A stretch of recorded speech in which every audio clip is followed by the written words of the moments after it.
Hello, friends, and welcome back to the Gaming Dad Fujo podcast. This is episode number 14, being recorded on January the 10th, 2024. I am Fujosevich, your host, former professional Hearthstone player, currently working as an analytical chemist in the pharmaceutical industry. This is a place where we get to talk about all the things that we used to talk about, gaming and non-gaming related, when we used to stream and upload daily YouTube videos. And instead of interrupting the talk with gameplay, now we'll just be interrupting my talk with my own self, which is something I used to do a lot of on stream. And in this episode, we will be talking about World of Warcraft Season of Discovery, Monster Hunter Now, the mobile game, CM Punk's return to WWE, Mandalorian and Grogu movie confirmed. Let's get started.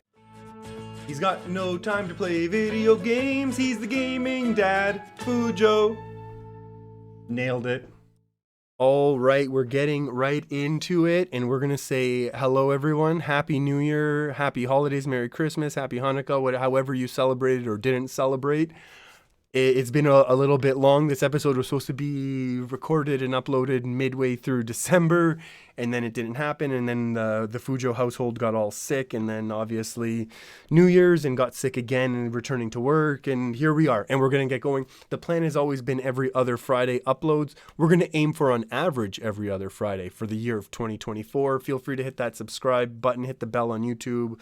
Rate and follow on wherever you find your podcasts, other than iTunes, because I still haven't done that. Okay, let's get into some Gaming Dad Fujo talk now, though. What have we been gaming lately? When it comes to Gaming Dad topics, obviously we always think mobile as well. Do a lot of the old mobile gaming. Pokemon Go is kind of slowing down, but I just got an alert. I don't really care about the raids that have been happening lately. We have a little Poke squad at my work, so it's kind of easy, and a couple gyms, so we can always get our raiding in, which is cool. We don't really, I haven't cared about a couple of the raids happening, but there's, what is it called? Dialga and Palkia, the altered forms coming. So definitely going to be jumping a little bit more on the Pokemon Go. Can't handle the PvP right now, but the new mobile game that I've gotten into, two of my IRL friends have been playing Monster Hunter Now. Now I don't know if you're aware of this, Monster Hunter veteran. You might even say, no, not professional, never any money there for me. But I played Monster Hunter for a long time, so I was like, I was very hesitant. How's it going to work on mobile? And I gave it a try, and it's fun. It's a fun for a mobile game. I think it's definitely very simple in terms of Monster Hunter. It's deeper than it first looks. The monsters do glow red when they're about to attack, so you can kind of just sort of dodge.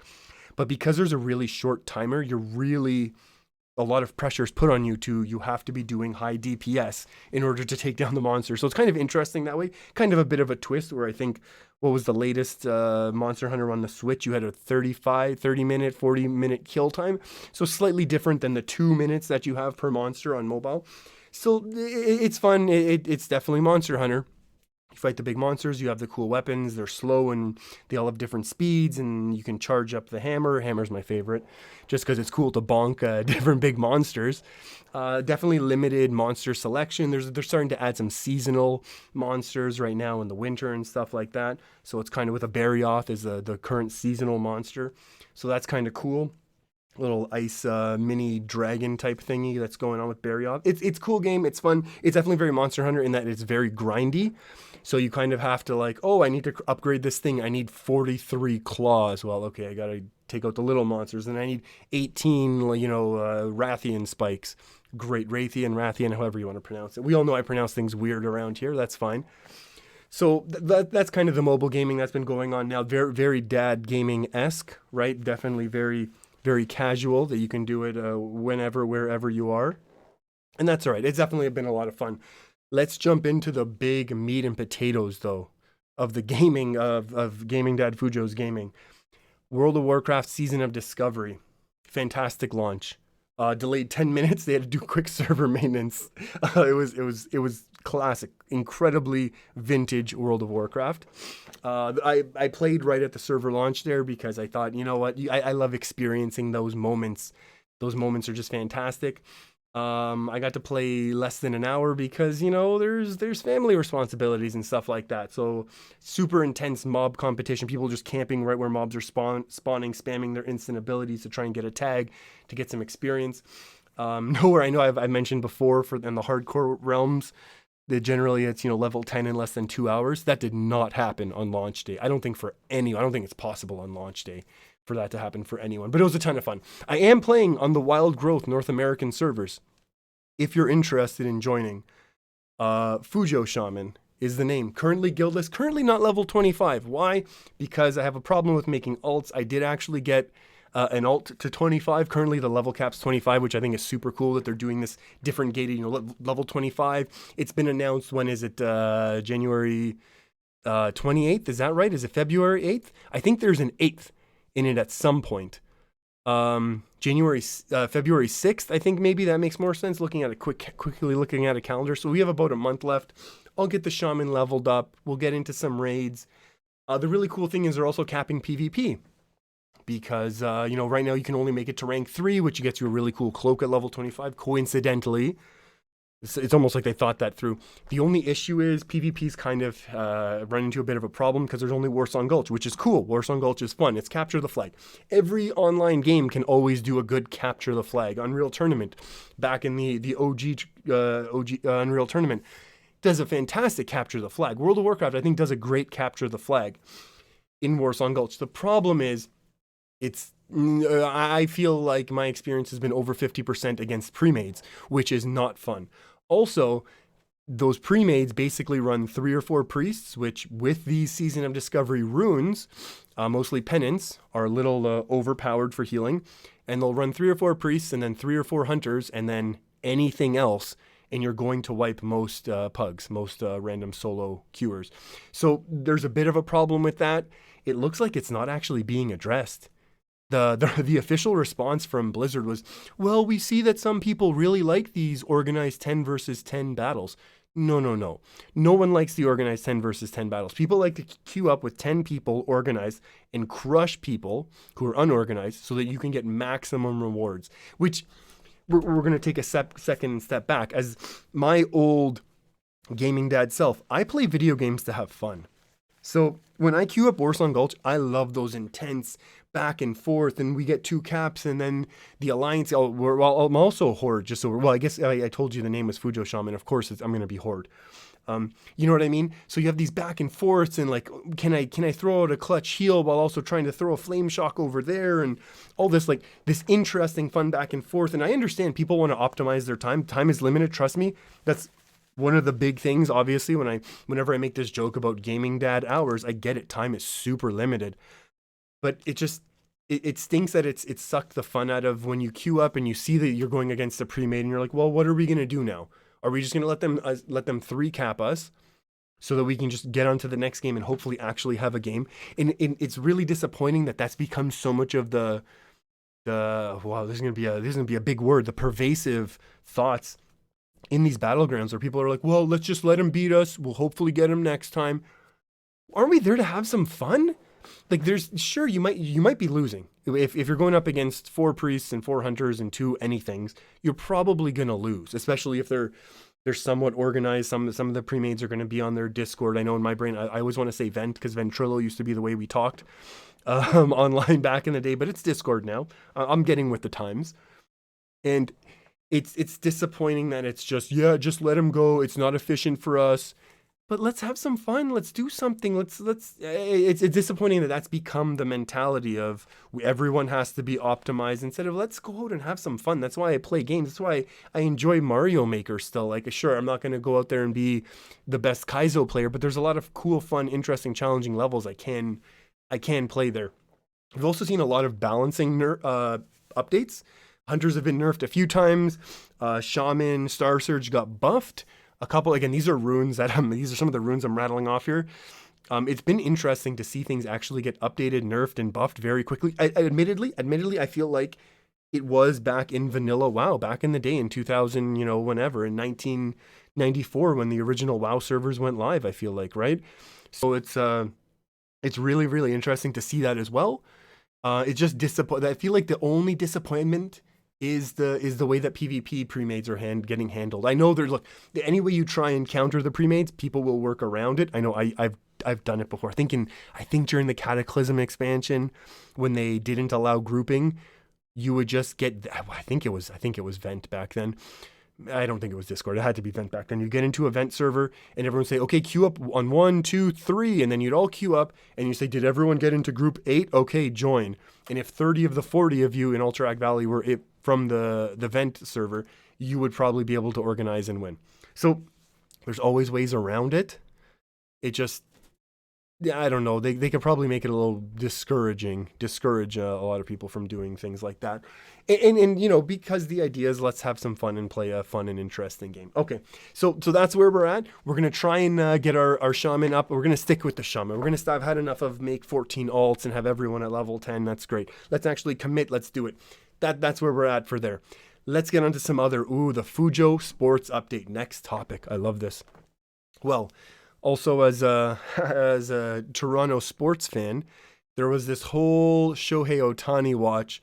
I had notes about this tweet and then this. 16,000 people are tracking this flight. Toronto has, now we're 0 for 2 on people publicly tracking flights. We lost the Kawhi signing when Kawhi Leonard signed with the Clippers. Shohei Ohtani has now signed with the Dodgers. So Toronto's not doing excellent when people start tracking flights. The interesting thing here, we're not getting into all the details of this tweet and that tweet and this happened and blah, blah, blah. And the Yankees have signed, where they traded for Soto. Signed him. They traded for him. But the interesting thing was with this massive, massive contract that Shohei Ohtani has signed, it's $68 million of his $70 million per year. So he's owed $70 million per year on his contract for 10 years. 68 of that is deferred for later, meaning the Dodgers can spend more money on current players so that there's a higher chance that he's able to win currently, which, you know, this is a guy who's very competitive and wants to win, and I get all that. It's just a really interesting way that they as, you know, Ohtani and his people have decided to kind of work within the confines of the current, you know, collective bargaining agreement. I'm talking like I'm on a sports radio show right now. Maybe I should be. Is anyone hiring? Anyone out there? You like what you're hearing? I can do this. So it's really interesting. And then, you know, and then apparently the way this deferred money gets, Shohei can then move somewhere to get less taxed. Because California is, you know, people often say, oh, people don't want to sign in Toronto, Canadian taxes. You're brilliant. Like nowhere else has taxes in the world.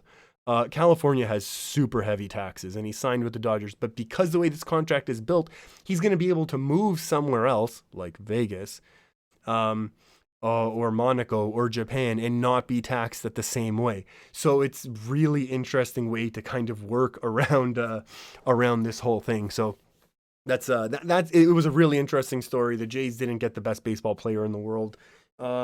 And it's fine. Otherwise, I would probably have gotten everyone Ohtani jerseys for Christmas if he had signed, and that's all right. This is also a really interesting baseball-related story, but not baseball at all. So the Seattle Mariners pitcher, one of those pitchers was streaming Spider-Man 3, 4, 5, whatever Spider-Man the new one is, on Twitch. And one of his teammates gets traded. Okay? And during this, it's actually his Twitch chat who lets him know that this trade has happened, of his teammate, of his friend, his coworker, his friend. And so he just ended up getting bombarded with questions. And this is a guy who streams on Twitch. You know, we know a lot of pro athletes like to stream on Twitch and stuff. They're trying to come into Fujo's world here. I get it. And this young man averages 20 viewers roughly when he streams and stuff. Now, when this happened, he spiked about 200 viewers, which, I mean, it's still less than when Wow Hubs hosted me, but it's not a competition, right? So he had to turn on, like, he actually had a couple mods. So he had to turn on like sub mode only for commenting, which again, normally pro athletes aren't really worried about that sort of thing the way that, you know, full-time streamers are. But it's just a very interesting look at, you know, there's this professional athlete streaming, just trying to have some fun in an afternoon and on his off season, and this wild thing happens. What else happened? Hockey. Well, there's the Corey Perry debacle, which is actually the Corey Perry debacle. He's been released by the Chicago Blackhawks. Something happened unbecoming of a member of the Chicago Blackhawks, which we're not getting into that can of worms there. But apparently, Corey Perry has entered rehab for alcohol abuse. I just found out today. We recorded this on the 10th. I just found out. I saw it noted that Corey Perry's actually allowed to sign with another NHL team now because the way he was released and his contract expired and blah blah blah. We'll see if he gets picked up or not. That's a kind of an interesting story. More interesting since the last time we spoke. Pittsburgh goalie, I'm going to mispronounce it, Tritton Jarry. I want to pronounce his last name Jarry. It's Jarry. That's a Jarry to me. Has scored he's a goalie for Pittsburgh. He has scored the 17th goal of all time into an empty net. It's just such a super cool, to me, it's just such a super cool thing whenever a hockey goalie scores a goal. So I think shout out to Jarry right there. December 10th, exactly a month ago, 30th anniversary of Doom, the original Doom by idsoft there. This was massive moving forward in gaming. It demonstrated what first-person shooters can be, and yeah, I know that they've already made Wolfenstein, same company, same coders, same programmers, all that stuff. But Doom set the standard and how fast and tight the gameplay could be, and the graphics aren't amazing, but you can look at them now and understand why it's so interesting. If you want an interesting look into that whole world of that group of programmers, I definitely recommend a book called Masters of Doom. I read it back when I was in grad school, when I probably should have been reading peer-reviewed articles and things like that. But it was really, really interesting, and I survived anyways. I got through all that anyways. Really interesting how the Doom team came together. John Carmack, John Romero, that whole squad. Really, really interesting look into that and everything they did. Just shout out to Doom and pushing FPS and first-person shooter and 3D gaming.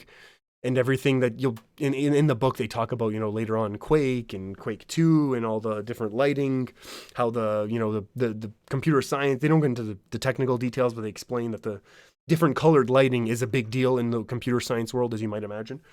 And they talk about how that, they kind of set the standard and made some of that public domain code because it just, here, have it, try and do better, that sort of thing.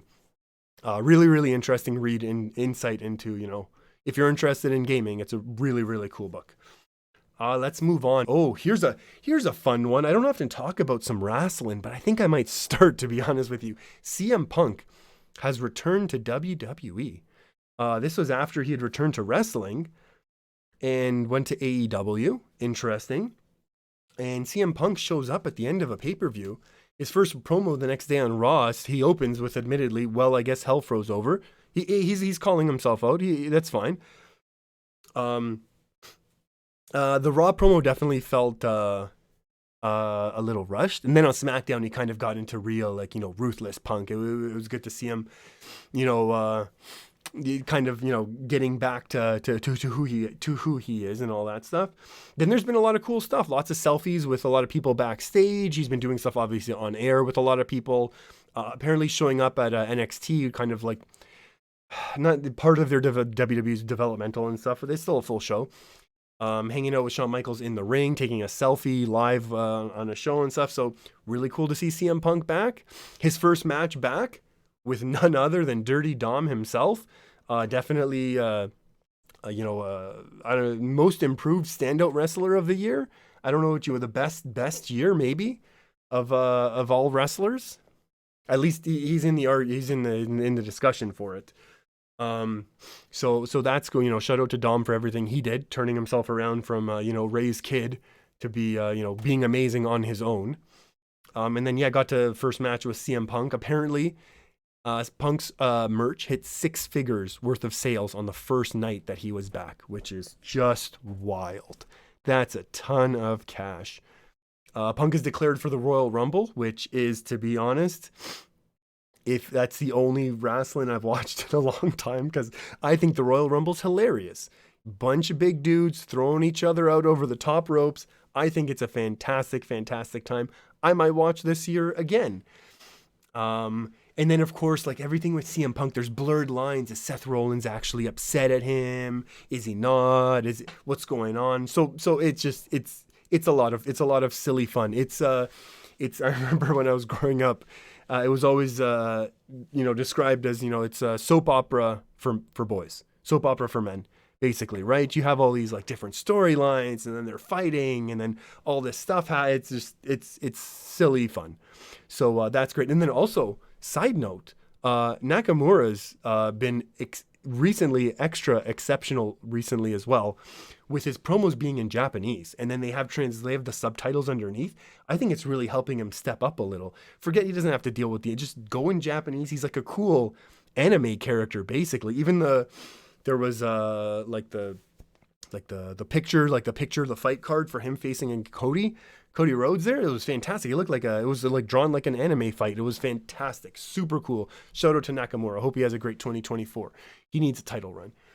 What else are we going to get into? You know what? We're going to do a couple other cool stories. You know, let's end by talking about some 2023 wrap-up stuff. And then we got to quickly mention Star Wars, because of course we do. We haven't talked about Ahsoka or Mando in a while. 2023, Polygon 2023 game of the year was Breath of the Wild. Tears of the Kingdom, excuse me, Breath of the Wild. What year is it? Tears of the Kingdom. That was, I don't play a lot of current games. We talked about this. However, that one was kind of met with a little bit of, I don't know. However, then the Game of the Year award at the Game Awards 2023 was given to Baldur's Gate 3, which a little bit more overall acceptance and understanding by a lot of the fans. But, you know, it was a pretty good year. I know we didn't talk about all of the weird flops that happened this year. We addressed some of them. We're going to stay on top of it a little bit more in 2024, but there were definitely some big flops in 2023, but there were some really great games, which is fantastic. At the Game Awards, Chris Judge, shout out to Teal'c and Stargate SG-1. I have the box set. You can't see it because the camera's not on, but I just turned around to point to it. It's been in the back of the streams in the past. I got the 10-season SG-1 box set. Chris Judge did make a bit of a joke that I wrote down because he got himself in a little bit of trouble. He said, so I'm not going to stand up here making long speeches. I'm going to stick to the script. No 8-minute speeches like last year. Whereas the year before, 2022 awards, it went on a little bit long when he won best performance for Kratos as in God of War. And then he said, but in fact, my speech was actually longer than this year's Call of Duty campaign. And he goes, oh, well, another company I'll never work for. So, you know, a little shot at some of the EA team there. Apparently some of the EA execs came out like defending, you know, Call of Duty really seriously. And like, look, it's meant to be a little bit of fun. I don't think Chris Judge meant it seriously. He's a fan of gaming as well, by the sounds of it. So I don't think he meant that seriously. But I thought it was you know, good for him. Good for him. I mean, he was Stargate SG-1. He was in Batman: The Dark Knight. He's God of War. Fantastic. Fantastic indeed. Yeah, SG-1 reference. No one will get that. That's fine. Game Awards also had a trailer for Monster Hunter Wilds 2025 release date. So my plan is it's 2024 January. By 2025, I'm going to be able to have a computer that can play that. Probably be mid 2025. So I got a year and a half to figure that out. I'd love to be able to play this. It looks like it's going to be a lot more open world, online, Monster Hunter type of game. Fantastic. And again, with a proper full controller, nothing against them. I know we started talking about the mobile game. There's nothing against it. It's just not the same. And it can't be. It can't possibly be the same as an actual full-on controller. When I played Monster Hunter on my 3DS, I had to get it's like a whole like case that the 3DS sits in so that you can have like proper 2 joysticks and your full buttons and double shoulder buttons and all that. It makes the game completely different. So I'm really, really excited for this one. That's definitely something I want to play. I don't know how I will be able to, but we'll see. Other interesting note, in November 2023, changing the topic hard, just so we're clear, Fortnite had 100 million players. That is 1/80th of the global population. What they did in November is they released the original Fortnite map. So it's, you know, there is this, even though that Fortnite I feel like came out a year and a half ago, even though I know it's not, it's been out for a while, there is this nostalgia within gaming, right? We talk about classic WoW all the time. There's a reason why Mario Maker is so popular, because you can go, oh, I can play that 8-bit looking Mario again on my, you know, HD TV, whatever you have. But the thing is, I know people give Fortnite a hard time, and it's made $36 billion since it has come out. Apparently, it's a publicly traded company, so you can look that number up. But this company goes content, this is all gas, no brakes. Constant map updates, skins, events, skin crossovers. There's weekly content updates. It's not just like, oh, here's a new thing to buy. Don't get me wrong, there's a lot of stuff to buy. You don't make $36 billion without selling a lot of stuff. But there's a lot of content if you just want to enjoy this. They are really not they're the ones who really popularized the whole battle pass system. So it's pros and cons to that. I think Fortnite's at least is still, you can continue to run the battle pass for free once you buy into it the first time. Whereas a lot of battle passes in a lot of other places you can't. I know we've talked about Magic the Gathering Arena. It's one of the worst monetized battle passes. I think Hearthstone has one now. But why? And I understand it's once you see a model like this that works, every company out there wants to make money and wants to try and emulate that, but it's just not good. And then of course there is that other added issue with Fortnite where we talked about this like 7 months ago, where they had all this revenue profits and they still let go a ton of let go of a ton of employees. The company let go of a ton of employees. It's just really, really sad that a company making that much money still feels the need to, when you're talking about billions of revenue, pinching pennies on people's salaries. It's really disappointing to see that. And we're not going to get into that whole thing today. Okay, we gotta address Star Wars before we leave. Again, we're not going to get into Ahsoka in depth. Ahsoka season 2 is confirmed. Fantastic. Mando and Grogu movie has been confirmed. And Mando season 3 was the most watched stream show of 2023. Ahsoka came in 9th. Shout out to all of our Star Wars stuff. We got to get more in depth into Star Wars. Ahsoka was fantastic. Episode 5. Just seeing that transition of this is the only thing we're going to talk about for Star Wars. We'll get more in depth next time. We're going to have to address Star Wars earlier. So as we're not doing it as we're leaving. Ahsoka season 1, episode 5.